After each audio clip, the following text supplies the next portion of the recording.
gbogbo ìràwọ̀ pátá ẹ wá gbọ́ ohun tó fẹ́ ṣẹlẹ̀ lọ́jọ́ tòní gangan tí ń ṣe ọjọ́ Wednesday January 7 ọdún 2026 táwa náà yìí.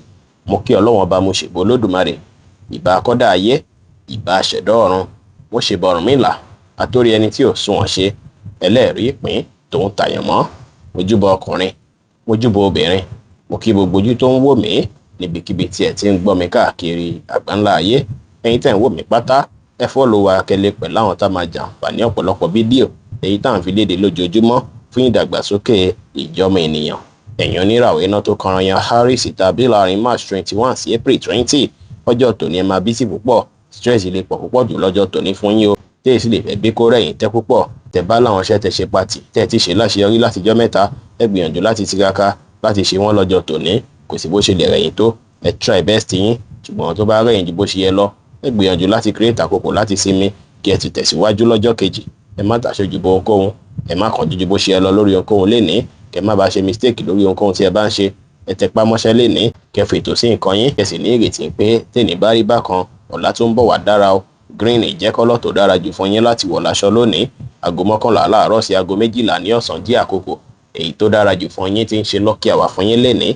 Ẹ̀yin oníràwọ̀ erùpẹ̀ alámọ̀ Taurus tàbí láàrin April 21 sí May 20 ọjọ́ oríire lọ́jọ́ tòní jẹ́ fún yín o. Ọ̀pọ̀ yín ẹ máa realize àwọn mistake kọ̀ọ̀kan tẹ́ ṣe lọ́jọ́ tòní tó ṣe é pé ẹ máa ní clarity nínú àwọn èròǹgbà ọkàn yín. Ọjọ́ tòní ẹ máa lè figure out nǹkan tó kù tẹ́ tó fẹ́ gbé ṣe, ọ̀nà tẹ́ tó fẹ́ tọ̀ fún ìgbésí ayé yín. Ọ̀pọ̀ yín ó ṣeé ṣe kí ẹ rí àwọn àǹfààní kan tó jọmọ́ ti travel lásìkò yìí. Travel náà lè jọmọ́ ti ẹ̀kọ́ kíkọ́ tàbí ti iṣẹ́. Èyíkéyìí travel opportunity tó bá jẹ ọlọ́jọ́ tòní ẹ mọ̀ dájú pé á bí ire fún yín o, pàápàá bí ire fún yín lọ́jọ́ iwájú. Ọjọ́ tòní tẹ́ bá ti ń wò pé bóyá ẹ fẹ́ rìnrìn àjò láti jọ́ mẹ́ta, bóyá rìn àjò tó jọmọ́ tẹ̀sìn ni tàbí rìn àjò míì fún ìdàgbàsókè ìgbésí ayé yín, ẹ lè rìn lọ́jọ́ tòní kò sí wàhálà. Ọ̀pọ̀ yín sì rí ó ṣeé ṣe kẹrẹ àwọn èrè ń jẹ kan láti ìlú òyìnbó, ẹ fi àtọ̀yàyà hàn sí àwọn ènìyàn lénìí, ẹ ṣe dáadáa sáwọn èèyàn, ẹ ní ìrètí pé gbogbo nǹkan ti dá pátá, ẹ sì wà ní ìdùnnú lénìí dára. Yẹ́lò jẹ́ kọ́lọ̀ tó dára jù fún yín láti wọ̀ láṣọ lónìí. Aago 1 ní ọ̀sán sí aago 2 ní ọ̀sán jẹ́ àkókò èyí tó dára jù fún yín tí ń ṣe lucky hour fún yín lénìí. Ẹ̀yin oníràwọ̀ afẹ́fẹ́ aláwàdà Gemini tàbí láàrin May 21 sí June 21 ó ṣeé ṣe kẹbẹ̀ sí mọ rírì àwọn mọ̀lẹ́bí yín lọ́jọ́ tòní o. A máa ṣọ̀pọ̀ yín bí ìgbà pé kẹ́ làkókò àti ìgbà pẹ̀lú mọ̀lẹ́bí lọ́jọ́ tòní. Ó dára kí ẹ ṣe bẹ́ẹ̀ látàrí pé ìmọ̀ bí kí ìbáṣepọ̀ yín dánmọ́rán tó bá ṣe pé bóyá ìṣù kan ti wà nù mọ̀lẹ́bí tẹ́lẹ̀ tàbí àìgbọ́ra-ẹniyé kan ti wà tẹ́lẹ̀. Ẹ rí dájú pé ẹ fọjọ́ tòní fàyè gbà láfíà, kẹ́ fọjọ́ tòní wá bí gbogbo ẹ̀ ti fẹ́ rọrùn pátápátá. Wíwá pọ̀ pẹ̀lú mọ̀lẹ́bí lọ́jọ́ tòní á jẹ́ èyí tó ṣe pé ó máa dára púpọ̀, tó ṣe pé ó ṣeé ṣe kí ẹ má lè gbàgbé rẹ̀. Ẹ ní ìrẹ̀lẹ̀ lọ́jọ́ tòní, ẹ free mind yín, ẹ pọ́n tèrè tàgbàlé, kí ẹ sì rí dájú pé ẹ bá àwọn èèyàn ṣe pẹ̀lú àwàdà àti ẹ̀rín. Aago 2 ní ọ̀sán sí aago 3 ní ọ̀sán jẹ́ àkókò èyí tó dára jù fún yín tí ń ṣe lucky hour fún yín lénìí tí kọ́lọ̀ light green sì jẹ́ kọ́lọ̀ èyí tó dára jù fún yín láti wọ̀ láṣọ ní ọjọ́ tòní. Ẹ̀yin oníràwọ̀ mi agbára Cancer tàbí láàrin June 22 sí July 22 ọjọ́ tòní jọjọ́ tó ṣe é pé ẹ ní láti wòye sí àwọn ìhùwàsí tẹ̀ ń hù àti ṣe é sí yín. Ẹ ṣe àgbéyẹ̀wò ìgbésí ayé yín ọjọ́ tòní, ẹ wòye sí bí ẹ ṣe ń sọ̀rọ̀ sí, ẹ wá ipò padà lórí àwọn nǹkan tí ó tọ́ èyí tẹ́yin fún ara yín ṣe. Àwọn ìwà tẹ́ dàbí ìgbà pé kò tọ́ tẹ́ wò pé ìwà yìí o kò bá mu rárá bí mo ṣe ń wò, ẹ dẹ́kun rẹ̀ lọ́jọ́ tòní. Ẹ ronú jinlẹ̀ lọ́nà tẹ́ lè gbégbà káyé yín á tún fi dára sí ju tàtẹ̀yìn wá lọ. Lénìí kí ẹ wá solution sí gbogbo nǹkan tó dàbí ìṣòro tẹ́ ní. Tíyàn bá ti fún yín láì díà lọ́jọ́ tòní, ẹ rí dájú pé ẹ welcome rẹ̀, ẹ bá àwọn èèyàn sọ̀rọ̀ pẹ̀lú ìfẹ́. Ọjọ́ tòní lè dára. Aago 3 ní ọ̀sán sí aago 4 ní ọ̀sán jẹ́ àkókò èyí tó dára jù fún yín tí ń ṣe lucky hour fún yín lénìí tí kọ́lọ̀ lime green sì jẹ́ kọ́lọ̀ èyí tó dára jù fún yín láti wọ̀ láṣọ ní ọjọ́ tòní.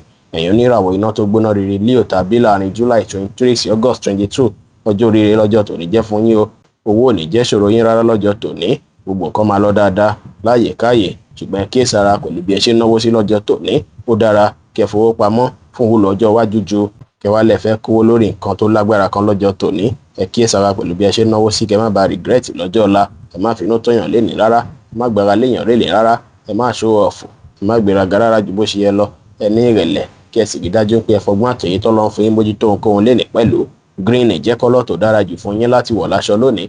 Aago 12 ní ọ̀sán sí aago 1 ní ọ̀sán jẹ́ àkókò èyí tó dára jù fún yín tí ń ṣe lucky hour fún yín lénìí.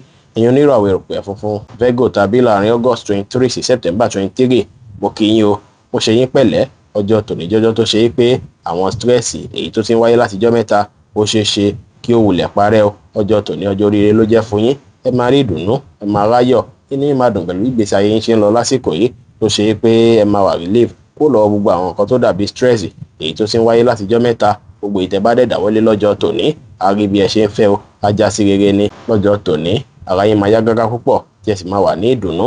Àwọn èèyàn máa nífẹ̀ẹ́ sí bí ẹ ṣe ń ṣiṣẹ́ sí lọ́jọ́ tòní tó sì jẹ́ pé wọ́n appreciate ẹ̀ púpọ̀ téyì sì lè bí reward fún yín pẹ̀lú. Ọjọ́ tòní jọjọ́ tó ṣe é pé ẹ ní láti gbájúmọ́ṣẹ́ dáadáa látàrí pé oore rọ̀gbà yín ká dáadáa lénìí. Aago 2 ní ọ̀sán sí aago 3 ní ọ̀sán jí àkókò èyí tó dára jù fún yín tí ń ṣe lucky hour fún yín lénìí tí kọ́lọ̀ brown sì jẹ́ kọ́lọ̀ èyí tó dára jù fún yín láti wọ̀ láṣọ ní ọjọ́ tòní. Ẹ̀yin oníràwọ̀ afẹ́fẹ́ márìmí fún Libra tàbí láàrin September 24 sí October 23 ẹ máa ní clarity nínú èròǹgbà ọkàn yín lọ́jọ́ tòní o. Ẹ máa understand inú yín dáadáa lọ́jọ́ tòní. Ọjọ́ tòní dára púpọ̀ láti fi meditate ó sì tún dára láti fi introspect nípa ìgbésí ayé yín púpọ̀. Ọjọ́ tòní clarity tẹ́ bá ní á bí àlàáfíà àti ìrọ̀rùn fún yín lọ́jọ́ ọ̀la. Tẹ́ bá introspect lọ́jọ́ tòní ó ṣe ṣe ráwọn ọ̀nà tẹ́ lè gbé gbà láti mójútó àwọn ìṣòro kọ̀ọ̀kan nínú ìgbésí ayé yín látara ṣíṣe bẹ́ẹ̀. Ọjọ́ tòní kò dára kẹ́ ṣe ohun tó lágbára jẹ̀mí lọ. Ó dára kẹ́ gbà láfíà láàyè ibikíbi tẹ́ bá wà. Kẹ́ wá fi ìfẹ́ hàn síra yín dáadáa kẹ́ sì fi ìfẹ́ hàn sáwọn tó rọ̀gbà yín ká pẹ̀lú. Ẹ rí dájú pé ẹ jìnnà sí gbogbo nǹkan tó jọ mọ́ àwọn èròǹgbà tí ó tọ́ pátápátá lọ́jọ́ tòní kò dára o. Torí èròǹgbà tí ó tọ́ tẹ́ bá rò lọ́jọ́ tòní ó ṣeé ṣe kó wá sí ìmúṣẹ láìpẹ́ ọjọ́. Green jẹ́ kọ́lọ̀ tó dára jù fún yín láti wọ̀ láṣọ lónìí. Aago 1 ní ọ̀sán sí aago 2 ní ọ̀sán jí àkókò èyí tó dára jù fún yín tí ń ṣe lucky hour fún yín lénìí. Ẹ̀yin oníràwọ̀ omi tútù Scorpio tàbí láàrin October 24 sí November 22 ọjọ́ tòní jọjọ́ tó ṣe é pé ẹ máa fi mọ àwọn tó ṣe é pé wọ́n wọ́ tiẹ̀ láti bá rìn. Àsìkò yìí dára láti fi ṣe cleansing nípa àṣàkò yín nípa àwọn tẹjọ́ ń bá ṣe. Àwọn èèyàn tó bá dàbí ìgbà pé wọ́n fi kún gbèsè ayé yín ẹ wulẹ̀ gba wọn sẹ́gbẹ́ kan. Tó bá dàbí ìgbà pé èèyàn kan dàbí obstacle nú gbèsè ayé yín àbí wọ́n fi kún gbèsè ayé yín ní ti dáadáa àbọ̀ ṣe nǹkan kan tó lè ràn gbèsè ayé yín lọ́wọ́ ẹ rí dájú pé ẹ wulẹ̀ jìnnà sí wọn. Kí ẹ lọ bá wọn tó ṣe é pé mindset yìí jọ papọ̀ kẹ́ bá wọn ṣe lọ́jọ́ tòní àbáwọn tó ṣe é pé ìhùwàsí wọn àbí nǹkan tó ń ṣe lè benefit yín púpọ̀ àwọn ní kẹ́ bá ṣe lọ́jọ́ tòní o. Ẹ má ṣe wá fàyè gba kí bí ẹ ṣe ń fìlì nínú ọkàn yín ìyẹn emotion yín ẹ má ṣe gba kí ó borí ọpọlọ pípé yín. Ọpọlọ pípé yín ni kẹ́ jẹ́ kó ṣiṣẹ́ dáadáa lọ́jọ́ tòní. Ẹ ké sára pẹ̀lú àwọn ènìyàn púpọ̀ lọ́jọ́ tòní o. Ẹ rí dájú pé fọgbọ́n àtòyé tó lọ fún yín kẹ́ fi mójútó ohunkóhun lénìí pẹ̀lú. Turquoise blue jẹ́ kọ́lọ̀ tó dára jù fún yín láti wọ̀ láṣọ lónìí. Aago 6:15 ní ìrọ̀lẹ́ sí aago 7:15 ní àṣálẹ́ jí àkókò èyí tó dára jù fún yín tí ń ṣe lucky hour fún yín lénìí.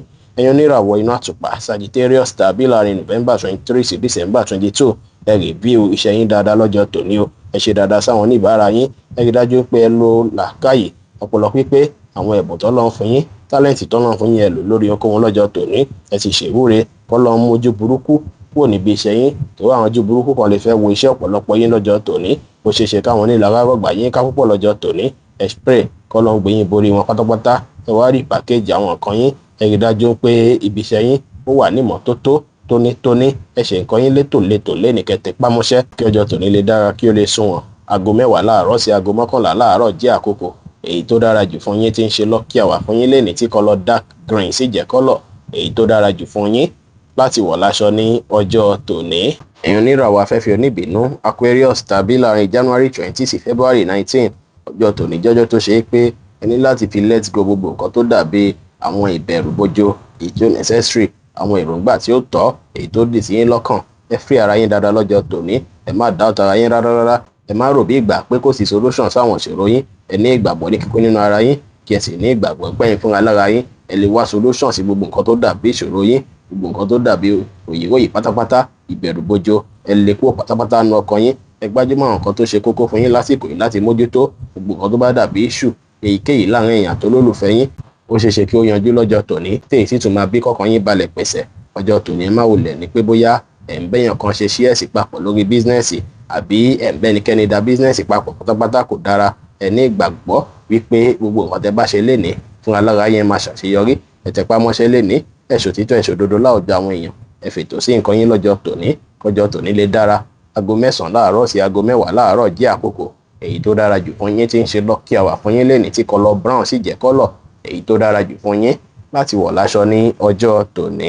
Ẹ̀yin oníràwọ̀ omi tí kì í ru Pisces tàbí láàrin February 20 sí March 20 ọjọ́ tó dára lọ́jọ́ tòní jẹ́ fẹ̀yìn àti olólùfẹ́ yín o. Ọjọ́ tòní dára kẹ́ fi wà pẹ̀lú olólùfẹ́ yín nílò àkókò àti ìgbà tó dára pẹ̀lú ra yín. Gbogbo nǹkan tó bá dàbí issue èyíkéyìí tó ti wáyé tẹ́lẹ̀ ẹ rí dájú pé ẹ yanjú rẹ̀ pátápátá kí àkókò àti ìgbà tó dára pẹ̀lú ra yín. Ẹ̀yin tẹ́ bá lọ bí iṣẹ́ lọ́jọ́ tòní lọ́jọ́ tòní ní láti fẹ̀lẹ̀ ṣe láàyè iṣẹ́ o, kó má jẹ́ pé ẹ máa pàdánù àwọn kankan láàyè iṣẹ́ lọ́jọ́ tòní, tàbí kẹ́lòmíì nínú yín gan pàdánù iṣẹ́. Ẹ kíyèsára púpọ̀, ẹ ṣe ìwúre ṣáájú kẹ́ tó lọ síbi iṣẹ́, ẹ ṣe prayer dáadáa. Ọjọ́ tòní jọjọ́ tó ṣe é pé ẹ gbọ́dọ̀ wọṣọ dúdú rárá, ẹ ní láti ní ìrẹ̀lẹ̀, ẹ ṣe dáadáa sáwọn èèyàn. Àwọn nǹkan tí ó wà kọ́yìn lọ́wọ́ kọ́yìn lẹ́sẹ̀ ẹ má dá sí rárá lọ́jọ́ tòní.